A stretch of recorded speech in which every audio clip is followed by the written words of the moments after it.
"I'm a savage," Diddy once claimed. But is he just a fearless mogul breaking the rules? Or is there a darker, more unsettling story behind the hits, the parties, and the fame? Today, we're diving deep into the untold side of Diddy's story that could shake up everything you thought you knew. Buckle, this one's not for the faint of heart. Let's dive into the horrifying untold story of Diddy. Chapter 1: Diddy's humble beginnings and early life. Sean John Combs, famously known as Diddy, was born on November 4, 1969, in Harlem, New York City, where he began life surrounded by the vibrant culture and challenges of the neighborhood. Raised in Mount Vernon, New York, his upbringing was deeply shaped by his family's circumstances. His mother, Janice Combs, balanced work as a model and teacher's assistant, while his father, Melvin Earl Combs, served in the U.S. Air Force. Tragically, Melvin's life was cut short in 1972 when he was killed in a shooting on Central Park West. Diddy, only 2 years old then, grew up with a sense of loss and responsibility in a world shadowed by poverty. Despite these early hardships, Combs found guidance and structure in his Catholic upbringing, attending church regularly and serving as an altar boy. He attended Mount St. Michael Academy, a Catholic all-boys high school, where he showed his natural drive by excelling in football. Combs' team won a division title in 1986, a memorable achievement that fueled his ambitions. Known to friends as Puff for his tendency to huff and puff in frustration, he earned a reputation for his intense energy and ambition. After high school, Combs pursued a business major at Howard University. Although he left after 2 years, his time at Howard left a lasting impact, setting the foundation for the ambitious drive that would later fuel his meteoric rise in the music industry. A complex path to hip-hop stardom. The Diddy, by age 12, had turned to selling drugs, hiding money on his apartment roof to avoid detection. Dropping out of high school at 17, he faced multiple arrests, even serving 9 months in North Carolina. At 20, he was on the verge of a 15-year prison sentence when fate intervened, linking him to another ambitious figure, Diddy Combs. In 1993, while sifting through demo tapes at Uptown Records, Diddy discovered Biggie's music, captivated by his raw talent.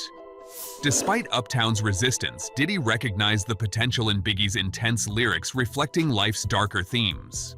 Shortly after signing Biggie, Diddy was fired from Uptown, with his mentor reportedly believing Diddy was destined for greater independence.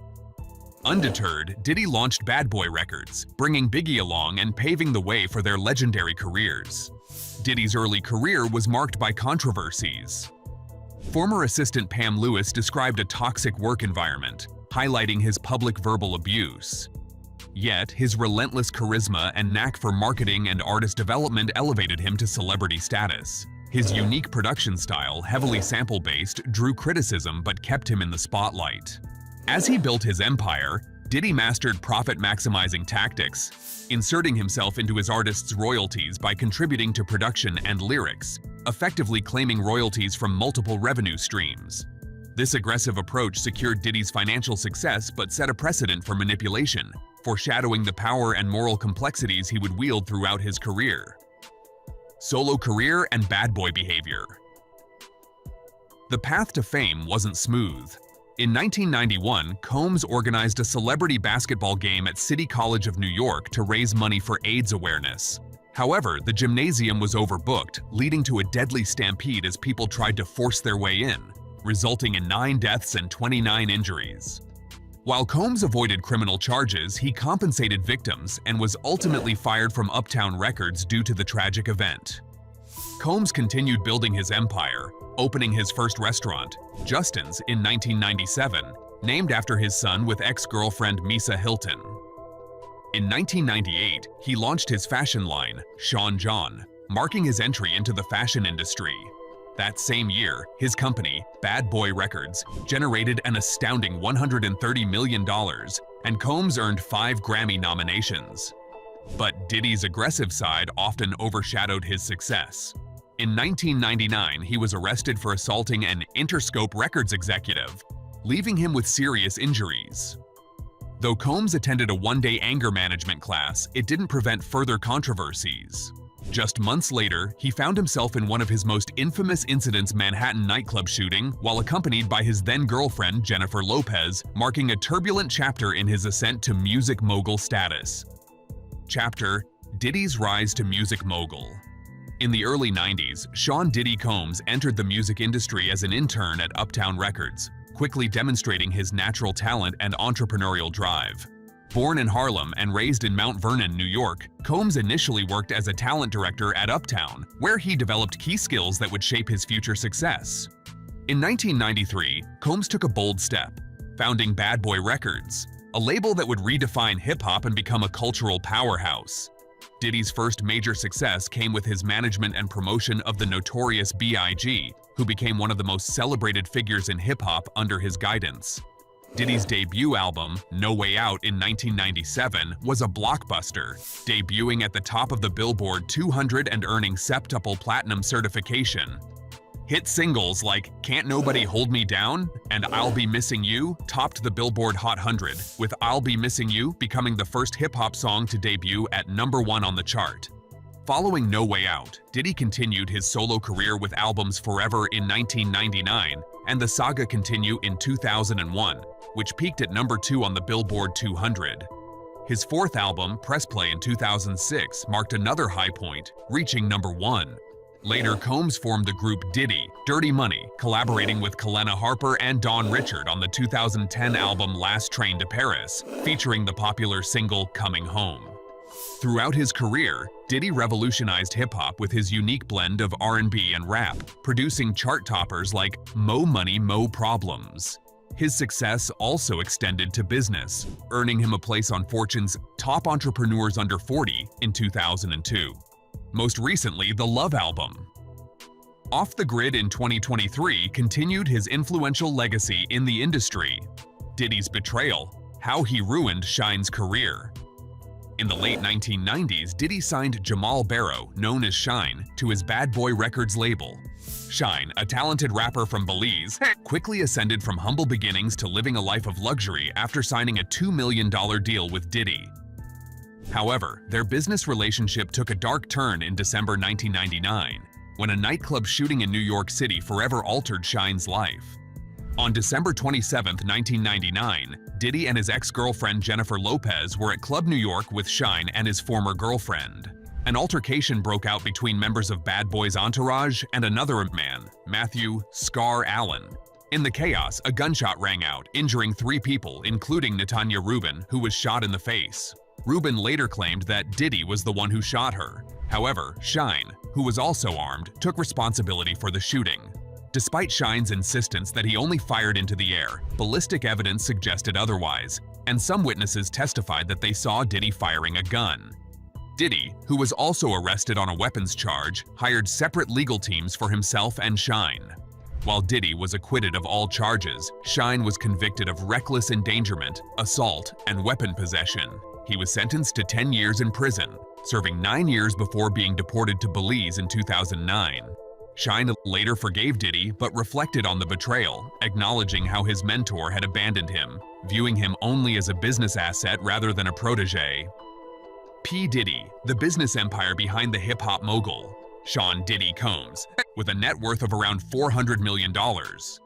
While never reaching billionaire status, Diddy's influence and wealth have been shaped by a series of savvy ventures that revolutionized urban fashion, spirits, media, and more. In 1998, Diddy launched the clothing line Sean John, which became a cornerstone of hip-hop fashion. His brand's success earned him the prestigious Council of Fashion Designers of America award, making him the first hip-hop mogul to be recognized at this level. Diddy leveraged celebrity endorsements and viral marketing to propel Sean John to iconic status, embedding it within urban culture. Expanding into the spirits industry in 2007, Diddy partnered it with Diageo to market Ciroc vodka. With strategic celebrity events and luxury branding, Ciroc quickly became a top seller in the US, significantly boosting his wealth. In 2013, Diddy and Diageo co-purchased the De Leon tequila brand, further diversifying his portfolio. By 2023, his contributions had earned him a staggering $1 billion in cumulative payments from Diageo. However, after a legal dispute, the partnership ended in early 2024, with Diddy receiving $100 million for his 50% stake in De Leon. Diddy's ventures didn't stop there. He founded Revolt TV in 2014, a music-centric cable network showcasing emerging talent and eventually expanding into film production. In 2008, he acquired the Nice clothing brand for $20 million, and later partnered with Mark Wahlberg in 2015 to co-own Aqua Hydrate, a premium sports drink. Diddy's vision also led him to invest in Play vs, an esports platform, reflecting his commitment to innovation across multiple industries. A controversial mentorship, Diddy and Usher. In the early 90s, Diddy's rise at Uptown Records wasn't solely due to his music acumen. His infamous weekly parties, Daddy's House, were known throughout New York, attracting college students, celebrities, rappers, and athletes. These gatherings served as more than social events. They were strategic networking opportunities, allowing Diddy to build connections, spot new talent, and expand his influence in the industry. However, these parties were not without controversy, as reports emerged of underage drinking, drug use, and other questionable behavior. Among those involved with Diddy's mentorship was a young Usher, who, at just 14 years old, was sent by his label to live with the then 25-year-old Diddy in 1991. From a business standpoint, it made sense that Diddy was a rising figure in hip-hop with connections and experience. Music executive L.A. Reid, who arranged the setup, later admitted he was conflicted, saying, "I didn't know whether I was being irresponsible or having an epiphany." Diddy's mentorship of Usher included rigorous guidance, controlling everything from his wardrobe to his public image. Years later, in a 2016 interview on The Howard Stern Show, Usher was visibly uncomfortable when asked about this period, revealing that he witnessed curious and wild-eyed things he didn't fully understand at the time. He expressed that he would never put his children in a similar situation, indirectly acknowledging the unusual nature of his relationship with Diddy. Diddy himself once referenced Usher's time at his home, making a disturbing remark about how the two would wrestle over Frosted Flakes, which left viewers and fans unsettled. Although neither Diddy nor Usher has publicly addressed specific details of their relationship, the unusual circumstances of a teenage Usher living with a much older Diddy have cast a shadow over Diddy's legacy, sparking questions about boundaries and accountabilities. Suge Knight's shocking allegations, Diddy, Bieber, and dark industry secrets. In a shocking interview, former Death Row Records CEO and convicted felon in Marion Suge Knight made explosive allegations about Sean Diddy Combs' alleged involvement in inappropriate activities with pop star Justin Bieber during the early 2010s. Knight claimed that Diddy facilitated disturbing relationships between Bieber and older successful men in the music industry, including romantic trips where Bieber was allegedly taken to secluded locations with no women present, only grown men. Knight further accused Diddy of allowing these men to engage in questionable and illicit behaviors with Bieber, specifically mentioning romantic islands, where, according to him, the young star was exposed to inappropriate situations. Knight emphasized that this wasn't merely about vacations, but rather about the alleged exploitation of a vulnerable young Bieber who came from a modest background. The interview, posted on YouTube in November 2024, painted a grim picture of how Bieber, despite his immense talent, may have been manipulated and exploited by powerful industry figures. Knight also expressed disappointment in other prominent figures like Snoop Dogg and Usher for not speaking out or supporting Bieber amid this scandal, calling the situation the saddest thing in the world. Knight, though reluctant to say it, claimed that Diddy and his associates allegedly sexually abused Bieber during this period. He added that Bieber's potential, had he come from a wealthier family, could have rivaled legends like Michael Jackson, but these dark allegations suggest a tragic side to his rise to fame. Diddy criminal charges, a dark allegation timeline. Diddy has faced a series of legal battles in recent years, with multiple individuals accusing him of sexual abuse, harassment, and assault. In May 2017, Combs was sued by his former personal chef, Cindy Rueda, who accused him of sexual harassment and retaliation. The lawsuit was settled in 2019 for an undisclosed amount. The most high-profile legal claim came in November 2023 when Combs' former long-term partner, Cassie Ventura, filed a lawsuit against him alleging rape, sex trafficking, and physical abuse. The lawsuit also accused Combs of orchestrating the destruction of Ventura's then-boyfriend Kid Cudi's car. The case was settled the following day, and the lawsuit was dismissed. Shortly after, 2 other lawsuits were filed against Combs claiming sexual assault and revenge porn. One of the cases dated back to the early 90s, alleging Combs and Aaron Hall were involved in sexual abuse, with Combs reportedly recording the incident. In May 2024, surveillance footage emerged of Combs assaulting Ventura in 2016, further deepening the allegations. Combs issued a public apology, calling his actions inexcusable. He allegedly attempted to bribe hotel staff to cover up the assault. A significant development came in October 2024 when lawyer Tony Busby revealed plans to file up to 120 more lawsuits involving sexual assaults from the 2000s and 2010s, including claims from 25 minors. Combs is facing charges in federal court for racketeering, sex trafficking, and prostitution-related offenses. His trial is set to begin in May 2025. What do you think? Is Diddy a visionary entrepreneur who overcame his rough beginnings to build an empire? Or is there a more sinister side lurking beneath the surface? Whatever the truth, Diddy's story is a complex one, a journey marked by success, controversy, and a web of untold stories that may never fully see the light. Thanks for joining us on this deep dive. If you found today's video eye-opening, hit that like button, subscribe, and turn on notifications. And let us know in the comments. Do you believe there's more to Diddy's story than meets the eye?